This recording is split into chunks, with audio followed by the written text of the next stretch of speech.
Amnesty international کے the end 2020 کے 3 نکات میں وہ پڑھ رہا ہوں، آپ نے توجہ سے سننے. میں ان 3 نکات کو پیش کر رہا ہوں کہ اصل میں دیکھیں ان کا ایجنڈا کیا ہے، کیا چاہتے ہیں یہ. کیا واقعاً یہ لوگ خواتین کے حقوق سے مخلص ہیں؟ کیا واقعاً یہ خواتین پر جو بربریت اور ظلم جہاں بھی ہو رہا ہے کیا یہ اس کو روکنے کے لیے باہر آتے ہیں فیمنزم کا نام لے کے، یا پھر اس کے پیچھے کوئی اور ان کے مقاصد، اغراض و مقاصد ہیں؟ کیا عوامل ان کے پیچھے کار فرما ہے؟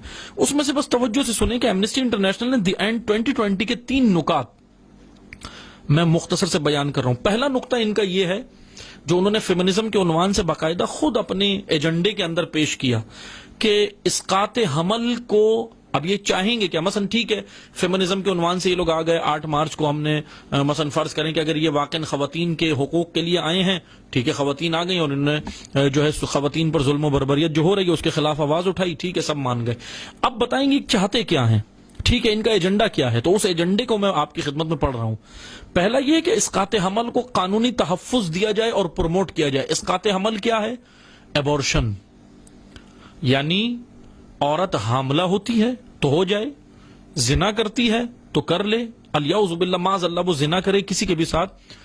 فیمنزم یہ کہتا ہے، فیمنزم کا ایمنسٹی انٹرنیشنل کا ایجنڈا یہ کہتا ہے کہ ٹھیک ہے وہ اس کو تعلقات بنانے کی آزادی ہونی چاہیے، کسی سے بھی تعلقات بنائیں، شوہر کے علاوہ وہ کہیں بھی تعلقات رکھے کسی کے بھی ساتھ، کوئی مسئلہ نہیں ہے. لیکن اگر اس کے زنا کرتی ہے کرے، لیکن ایبورشن کو پروموٹ کیا جائے، یعنی قانونی طور پر سارے ملکوں میں ایبورشن کو جرم نہیں قانون قرار دیا جائے، قانون کے اندر قرار دیا جائے.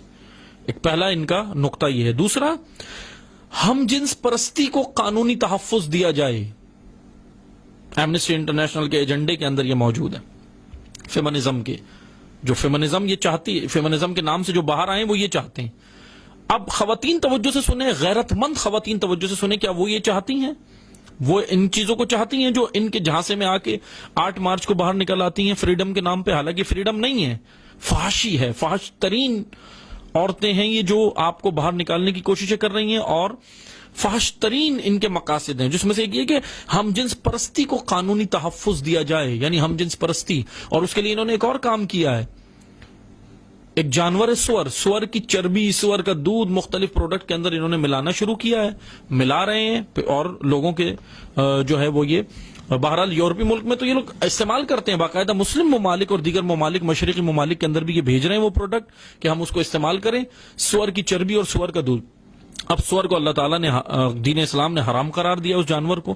اس کے اندر ایک میں بس مختصر سے بیان کروں میڈیکل کی رو سے، سور وہ جانور ہے کہ جو مثلا یہ کہہ لیں کہ بے غیرت جانور ہے، بے غیرت جس کے اندر کوئی غیرت نہیں ہے. وہ کرتا یہ ہے، سور میل جب اپنی فیمیل کے ساتھ مباشرت کرتا ہے، نزدیکی کرتا ہے، تو پھر اس کے بعد یہ کیا کرتا ہے کہ خود بھی کرتا ہے اور اپنے دوستوں کو بھی دعوت دیتا ہے. ایک یہ کرتا ہے، اور دوسرا سور وہ واحد جانور ہے، کوئی بھی جانور دنیا میں اللہ تعالیٰ نے ایسا پیدا نہیں کیا، لیکن سور ایک واحد وہ جانور ہے جو ہم جنس پرستی بھی کرتا ہے. باقی کوئی جانور نہیں کرتا، صرف سور کرتا ہے.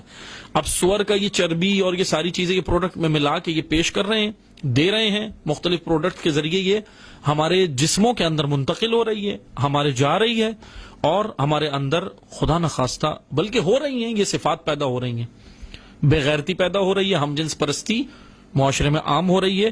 اس کو یہ قانونی تحفظ دینا چاہتے ہیں. فیمنزم کے لیے جو باہر آتے ہیں ان کے ایجنڈے میں یہ شامل ہے. تیسرا، جن ممالک میں سزائے موت ہے اسے ختم کیا جائے، یعنی ان کے اوپر جو اگر کوئی کسی کے ساتھ ہم جنس پرستی کر لیتا ہے، کسی کے ساتھ کوئی اور کر لیتا ہے، ریپ ہو جاتا ہے، دیگر چیزیں ہو جاتی ہیں، یہ معاملات ہو جاتے ہیں، زنا ہوتا ہے، تو سزائے موت والا قانون ختم کیا جائے. یعنی یہ تینوں چیزیں دراصل اسلامی قانون کے مخالف ہیں. یہ ایجنڈا ان کا اسلامی قانون کے مخالف ہے. یو این او کی عورت مارچ کا ایجنڈا ایک اور میں پڑھ رہا ہوں، توجہ سے سنیے گا. یو این او کا عورت مارچ کا ایجنڈا 2030، عورت مارچ فیمنزم کا جو مارچ ہے یہ اس کا U N O United Nation کا جو ایجنڈا 2030 ہے، اس میں انہوں نے باقاعدہ خود کہا ہے، اپنے ایجنڈے میں رکھا ہے کہ دنیا کی آبادی کو کم ترین سطح پہ لانا ہمارا ہدف ہے. کیوں لانا چاہتے ہیں؟ کریں گے کیا؟ اب یہ خواتین کو اکسا رہے ہیں. اب توجہ سے سنیے گا، بس میں 2 نقطے عرض کروں گا. خواتین کو اکسا رہے ہیں، کہ آپ کی 18 سال میں شادی کیوں ہو جاتی ہے, آپ کی 20 سال میں شادی کیوں ہو جاتی ہے, لڑکیوں کی جلدی شادی کیوں ہوتی ہے, یہ ظلم ہے ان کے اوپر. اور پھر ان کو کہتے ہیں ابھی تم اپنا فیوچر بناؤ, یہ کرو وہ کرو, پلاننگ کرو, وہ اس میں لگ جاتی ہیں. ٹھیک ہے, پھر اس کے بعد کیا کرتے ہیں, جب وہ 35-40 کی ایج میں جب وہ پہنچتی ہے تو کہتے ہیں اب ٹھیک ہے, اب یہ شادی کر سکتی ہے. میڈیکل کی رو سے آپ معلومات کریں, ڈاکٹر حضرات بھی جانتے, دیگر میڈیکل کی رو سے جب یہ ایج اس کی اوور ایج ہوتی ہے تو پھر یہ بچے جننے کے قابل نہیں رہتی. اسقاط حمل اس کا مثلا جو ہے یہ پریگننٹ ہونے کے اتنے زیادہ اس کے چانسز نہیں ہوتے, بہت کم رہتے ہیں. کیوں رہتے ہیں؟ کیونکہ ایک اللہ تعالیٰ نے ایک سلسلہ رکھا ہے, پروسیس رکھا ہے. جس ایج میں اسلام نے جلدی شادی کا حکم دیا, یہ اسلام کے خلاف یہ قانون لائے کہ شادی دیر سے ہونی چاہیے. اسلام نے بچہ گرانے سے منع کیا, اسقاط حمل سے, یہ قانون لا رہے ہیں کہ اسقاط حمل ہونا چاہیے. اسلام نے ہم جنس پرستی کو منع کیا, یہ قانون لا رہے ہیں کہ یہ ہم جنس پرستی ہونی چاہیے قانونی. اسلام نے ایسی معاملات کے اوپر سزائے موت اور دیگر سزائیں رکھی, یہ سزائے موت کے خلاف قانون لا رہے ہیں. یہ بہرحال ان کا ایجنڈا ہے. بس توجہ سے سنیں, یہ کام پاکستان میں آج سے نہیں.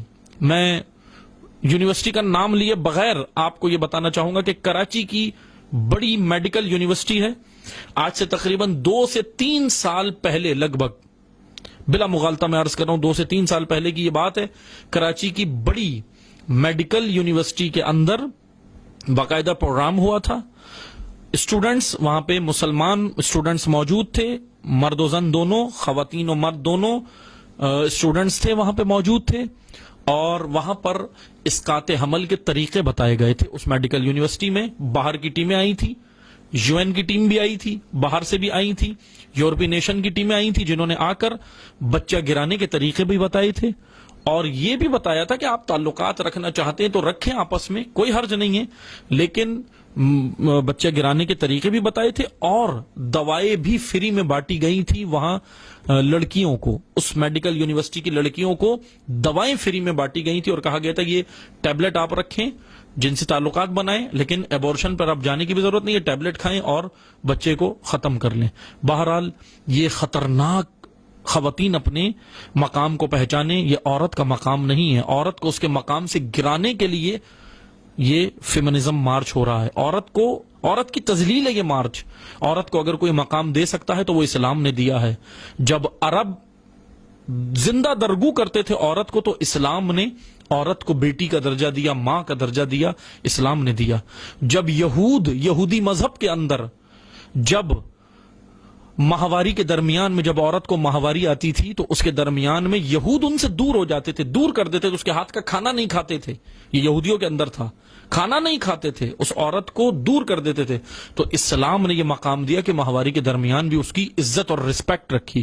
اسلام عورت کو مقام دیتا ہے, اعلیٰ مقام دیتا ہے. ان کے جھانسوں میں نہ آئیں, ان شیطانوں کو پہچانیں جو خواتین کو اریاں کرنا چاہتے ہیں, اور اسلام کے سائے میں آئیں, فاطمی, زینبی اور خدیجائی روپ اپنائیں کہ یہی عورت کا مقام اور مرتبہ ہے.